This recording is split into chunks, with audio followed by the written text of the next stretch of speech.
nga yung kaganapan namin sa bahay ng tita namin. Ito nga't nagluto ang mama Malu nyo ng adobong paa na tuyong-tuyo na maanghang. Sinamahan pa ng pritong ulo. Talaga namang palalo ka dyan, mama Malu. Habang nagkakalkal nga ako dito sa kusina ng tita ko, ito ngang mama Malu nyo, walang ka-idea na nagbibideo ako. Kaya naman tingnan nyo yung itsura niya, nakalabas yung tummy niya. Patay talaga ako pag napanood niya to.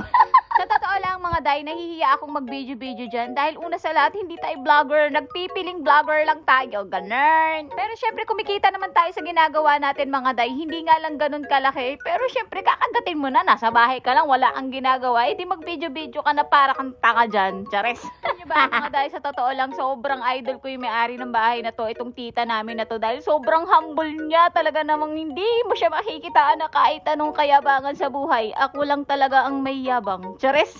At syempre mga day, lahat ng meron sila, deserve nila yan dahil pinaghirapan nila yan. Kaya naman, congrats Ate Dari. Eto na nga't nagiinuman na nga kami mga day. Ginabi na nga kami kakaantay sa tita namin. Talaga namang very good ka, Ate Dory. At dahil super feeling vlogger nga ako, mga day, suportado ako ng mga pinsan ko. Kaya naman pag tinatapat ako sila ng camera, ito ang mga nagiging reaction nila. Ay, mami! Hindi na mami! Kasi na nga! Hindi na mami! At pagkatapos namin kumain sa varsity, nandito kami sa aming resort!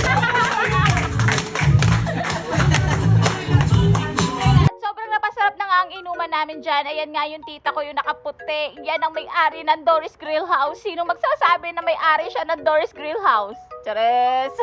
Nakikita nyo naman sa video na napakaseryoso ng usapan ng mga pinsan ko dyan mga day. Dahil nga naman, ang dami nilang inanahin sa buhay na para bang ang dami nilang problema na si Ate Dory lang ang makakasagot. Yung advice niya lang ang kailangan. Chares!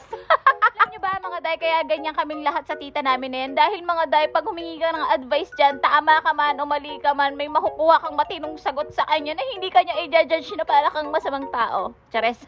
Saka lahat ng mga drama namin sa buhay, pag sinabi naming secret lang, day, hindi yan lalabas, hindi niya yan i-chismis na talagang safe ka sa kanya. Ang dami ka na naman chika, pero masasabi ko lang mga day, sobrang nag-enjoy kaming lahat nung gabing yan na kahit may umiyak, may tumawa, may umiyak, na para kaming mga baliw. Uwian na nga mga day, ito nga't nagpapaalaman na kami. Itong mga pinsan ko talaga naman pinagtipan pa ang mama Malu nyo, isinumpa sa kanya talaga yung camera.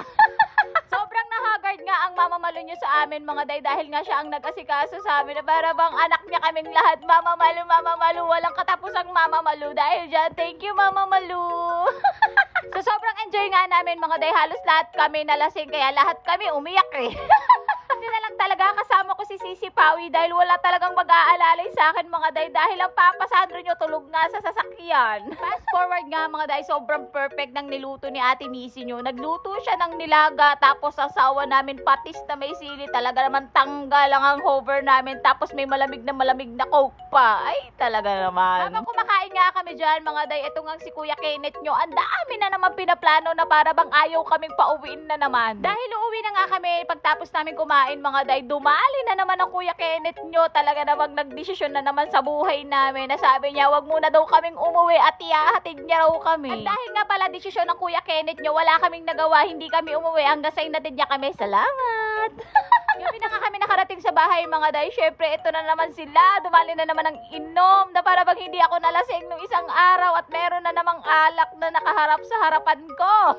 At kahit nga sobrang gabi na mga day, talagang pinush pa rin namin ang pag-inom. Pero syempre mga day, minsan lang to, hindi to araw-araw. Baka sabihin niyo naman super lasinggera naman ang babaeng niyan. Ito ang inuman namin na to mga day ay pampatulog lang habang nanonood kami dahil nga kinabukasan ay uuwi na sila dahil ang purpose lang ng pagpunta nila dito ay hihatid nga kami. Sobrang pasasalamat ko sa mga taong yan mga day dahil lagi nila kaming inahatid pa uwi kaya thank you guys. Hindi ako malulungkot dahil magkikita pa kami sa piyesta. Dito ko na tatapusin to. Bye-bye!